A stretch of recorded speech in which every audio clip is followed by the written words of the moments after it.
guys, welcome to my channel. Today we are going to discuss about the British literature, means British literary periods. हम British literature के बारे में पढ़ेंगे कि वह कैसे फॉर्म हुआ और उसमें क्या क्या था और उसमें कैसे राइटर्स की कैसी थीम थी, वो आज हम ब्रिटिश लिटरेचर में के बारे में एज ए इंट्रो उसमें पढ़ेंगे. British literature is literature from the United Kingdom of Great Britain and the Northern Ireland, the Isle of Man and the Channel Island. British literature कैसे बना? British literature क्या है? British literature वह साहित्य है, वह literature है जो कि कहाँ से बना है? United Kingdom of Great Britain, Northern Ireland and the Isle of Man and the Channel Island.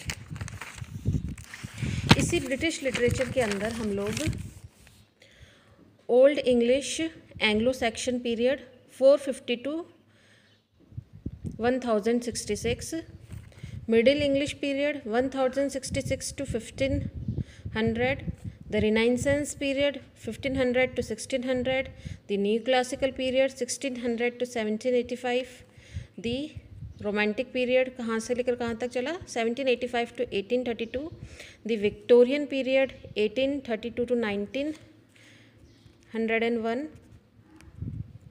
The Edwardian period, the Gregorian period.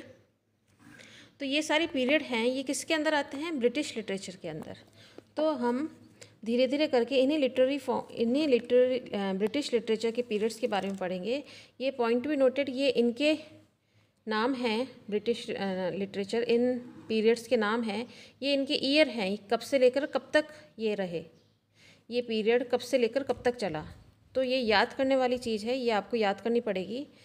Old English, middle English period कब तक चला, Renaissance, new classical period, the romantic period, the Victorian period, the Edwardian period, the Gregorian period, the modern period, और उसके बाद last में था the post modern period. तो first हम लोग old English period means Anglo Saxon period के बारे में पढ़ेंगे, जो किसके अंडर आता है? ब्रिटिश लिटरेचर के अंदर आता है. कहाँ से लेकर कहाँ तक इसका है era? 450 to 166. The term Anglo Saxon come from two Germanic tribes, the Angles and the Saxons. मतलब कि ये एंग्लो सेक्शन है ना पीरियड का नाम कैसे पड़ा? ये टू ट्राइब्स थी, एंग्लो और सेक्शन, उनके नाम पर इस ओल्ड इंग्लिश पीरियड का नाम पड़ा Anglo Saxon period. The term Anglo Saxon comes from two Germanic tribes, the Angles and the Saxon. This period of literature dates back to the invasion along with the Jutes of Celtic England circa 450. The era ends in 1066 when Roman France under William conquered England. और इसका era कब and हुआ? जब Williams ने England पर कब्जा कर लिया था, कॉन्कर कर लिया था इंग्लैंड को. एंग्लो सेक्शन पीरियड का नाम किस पे पड़ा? टू ट्राइब्स के ऊपर पड़ा है, उन्हीं के नाम के ऊपर इस पीरियड का नाम पड़ा. ये टू टाइप्स थी, एंग्लो और section. Old literature is also called Anglo Saxon period. और इस एंग्लो सेक्शन के पीरियड की थीम क्या थी? जो ये पोएम्स वगैरह थी, जो ये उनकी थीम क्या थी? इनके लिटरेचर की थीम क्या होती थी?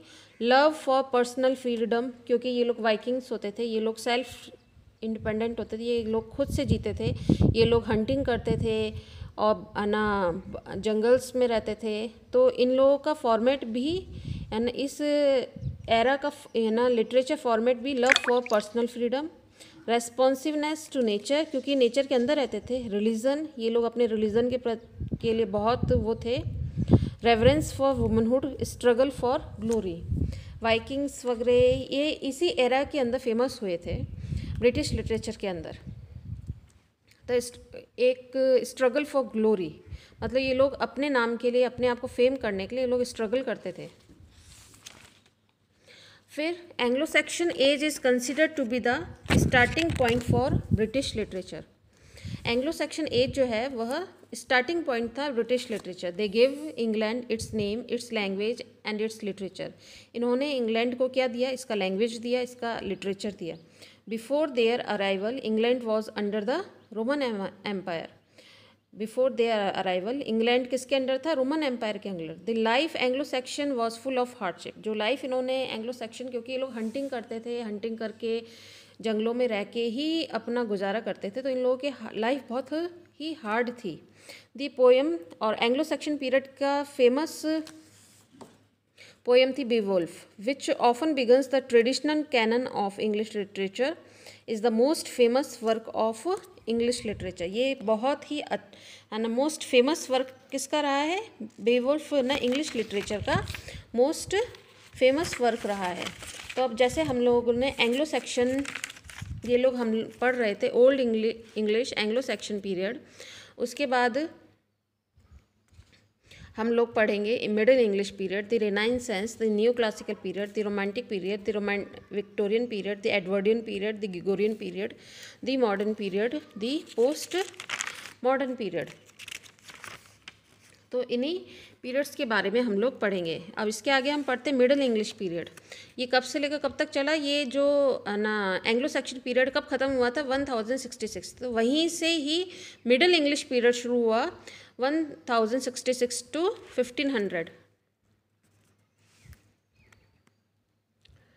The Middle English period sees a huge transition in the language, culture and lifestyle of England and result in what we can recognize today as a form of modern recognizable English. The era extends to the around 1500. As with the Old English period, much of the Middle English writings were religious in nature. However, from about 1350 onward, secular literature began to rise. This period is home to the likes of Chaucer, Thomas Morley, Malory, and Robert Henryson. Notable works include Pearson Plowman and Sir Gawain and the Green Knight. Middle English period के सबसे famous author poet कौन से थे? चौसर आपके है ना उसमें भी होगा सिलेबस में। इसके बारे में हम चौसर के बारे में अगर हम लोग अलग से डिस्कस करेंगे। तो ये जो मिडिल इंग्लिश पीरियड था वो इंग्लैंड के लिटरेचर में बहुत सारे चेंजेस लेकर के आया। लैंग्वेज के फॉर्म में, कल्चर के फॉर्म में, राइटिंग के फॉर्म में, क्योंकि इसके अंदर जो राइटिंग थी वह बहुत ही रिलीजियस इन नेचर थी। आगे जाकर के इसने सेक्युलरिज्म का फॉर्मेट अपनाया, लेकिन शुरुआती उसमें यह रिलीजियस इन नेचर थी। ओके गाइस, आज हम इतना ही पढ़ेंगे। कल फिर हम आगे डिस्कस करेंगे पोएट्स और इन सब के बारे में। Thank you very much.